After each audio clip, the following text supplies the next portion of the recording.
Build up your self کے معزز ناظرین، میں ہوں علی حسن۔ تمام دیکھنے اور سننے والوں کو السلام علیکم۔ آج میں ایک چھوٹا سا موضوع آپ سب لوگوں کے لیے لے کے آیا ہوں۔ وہ یہ کہ اکثر لوگ ہمارے سامنے کچھ ایسی باتیں کر جاتے ہیں کہ جس کا مقصد کچھ اور ہوتا ہے، جس کا مطلب کچھ اور ہوتا ہے، لیکن بظاہر سننے میں وہ ہمیں بہت تکلیف دہ لگتے ہیں، بہت اس طرح لگتے ہیں کہ جیسے اس نے ہم پر ایک جو ہے نا زبانی وار کیا ہے، اس نے ہمارے دل پر زخم کیے ہیں، حالانکہ اصل میں ان الفاظات کا مطلب وہ نہیں ہوتا جو ہم لوگ لے رہے ہوتے ہیں۔ اگر ہم لوگ تھوڑا سا اس کے اوپر غور کریں تو ہمیں سمجھ آ جائے کہ وہ شخص اصل میں کہنا کیا چاہ رہا ہے، اس کا اصل کہنے کا مطلب کیا ہے۔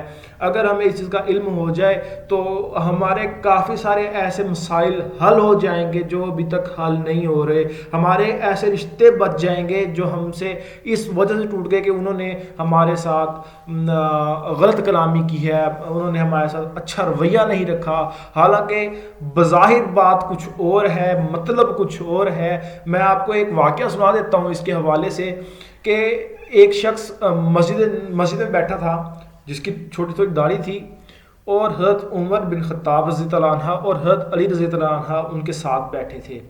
اب وہ اس شخص کی آنکھیں بھی اندر کی طرف دھسی ہوئی تھیں، تو حضرت علی نے اس سے سوال کیا کہ آپ نے صبح کس حال میں کی؟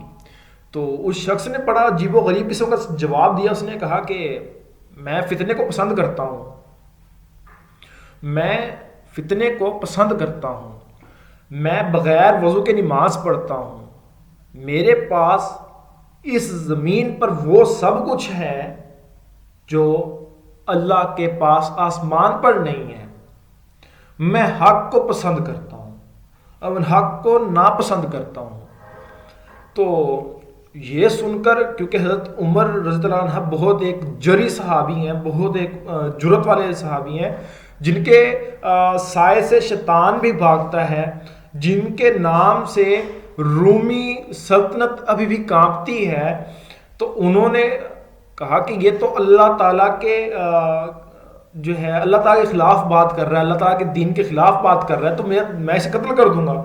تو اسے اٹھاتے ہیں، اسے سزا دینے کے لیے لے کے جا رہے ہوتے ہیں کہ پیچھے حضرت علی رضی اللہ عنہ انہیں آواز دیتے ہیں کہ عمر رک جائیے، ذرا بات سنیے۔ اس شخص نے جو باتیں کی ہیں اس نے ٹھیک بات کی ہے، اس نے اپنے حوالے سے بالکل ٹھیک بات کی ہے۔ اس نے پہلا جو کہا کہ میں فتنے کو پسند کرتا ہوں، تو فتنہ کیا ہے؟ اولاد اور مال ہے۔ جس طرح قرآن کریم میں بھی آیا ہے، اللہ تعالیٰ نے ارشاد فرمایا ہے کہ تمہاری اولاد اور مال ایک فتنہ ہے۔ تو یہ فتنے کو پسند کرتا ہے۔ جب اس نے دوسری بات کی ہے کہ آسمان پر اللہ تعالیٰ کے لیے وہ چیز نہیں ہے جو زمین پر میرے لیے ہے، تو اس نے یہ بات بالکل ٹھیک کی ہے۔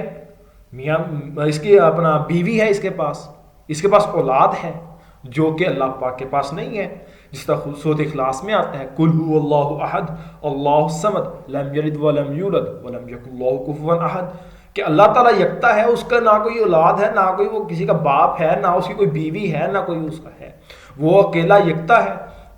تو اس نے یہ بات بالکل ٹھیک کی ہے۔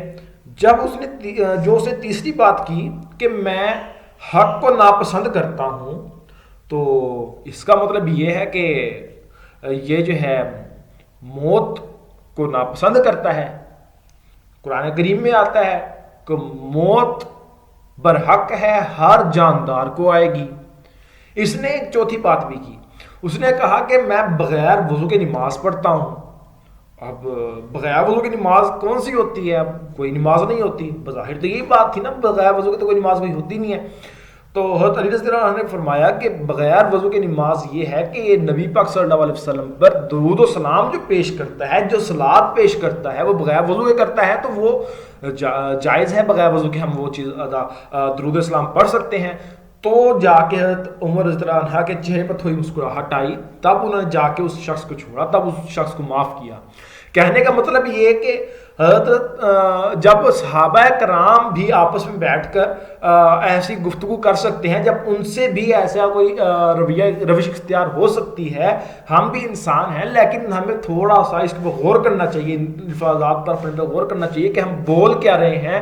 ہمارا تو ان جیسا ذہن نہیں ہے، ہمارے پاس تو ان جیسا علم نہیں ہے۔ حضرت علی رضی اللہ عنہ کے بارے میں حضور صلی اللہ علیہ وسلم نے فرمایا نا کہ میں علم کا سمندر ہوں اور میں علم کا گھر ہوں اور علی علم کا دروازہ ہے، تو اس گھر کا دروازہ ہے، تو اس کا مطلب تو یہی ہے حضرت رضی اللہ عنہ کے پاس بہت زیادہ علم تھا جس کی بنا پر انہوں نے اس شخص کی جان بچائی۔ اگر ان کے پاس بھی تھوڑا سا علم نہ ہوتا، حضرت عمر کے پاس بظاہر تو ان کے پاس یہ علم نہیں تھا، انہوں نے نعوذ باللہ ہم یہ نہیں کہہ سکتے کہ انہوں نے سوچا نہیں، انہوں نے جو ہے نا غلط قدم اٹھا لیا، نہیں، وہ انہوں نے اسلام کی خاطر وہ بھی حق پہ جا رہے تھے لیکن بظاہر مطلب کچھ اور تھا، تو حضرت رضی اللہ عنہ نے بچا لیا۔ کہنے کا مطلب یہ کہ ہمیں بھی اپنے آپ پر غور کرنا چاہیے کہ اگر کوئی شخص ہم پر آگے کوئی بات کرتا ہے تو پہلے ہم اس بات پر غور کر لیں، فوراً ہم اس پر فیصلہ نہ کر دیں، فوراً ہم اس شخص کے اوپر جو ہے مقدمہ نہ درج کرتے ہیں، فوراً اس شخص کو مارنے کی بات نہ کرتے ہیں، فوراً اسے قتل نہ کر دیں ہم کہ یار اس نے ہمارے بارے میں غلط الفاظ استعمال کیے ہیں، اس نے ہمارے بارے میں برا بولا ہے، اس نے جو ہے نا غلط کام کیے ہیں۔ تو ہمیں اس طرح نہیں کرنا چاہیے ہمارے، کیونکہ انسان ہیں، خطا کا پتلا ہے، ہم سے ہو جاتی ہیں، غلطیاں بھی ہو جاتی ہیں، کچھ ایسے مطلب ہوتے ہیں جن کا کچھ ایسے الفاظات ادا ہو بھی جاتے ہیں کہ جن کا مقصد بھی وہی ہوتا ہے، لیکن ہمیں چاہیے کہ ہم معاف کرنا سیکھیں۔ ہمیں اسلام جو ہے وہ درس دیتا ہے معاف کرنے کا۔ امید کرتے ہیں کہ میری اس ویڈیو سے آپ کے علم میں اضافہ ہوا ہوگا۔ تمام دوستوں سے گزارش ہے کہ اگر آپ لوگوں کو یہ ویڈیو اچھی لگی تو اس کو لائک، شیئر اور سبسکرائب ضرور کر دیں۔ دوبارہ ملیں گے ایک نئی ویڈیو میں، تب تک کے لیے اپنا خیال رکھیے۔ اللہ نگہبان۔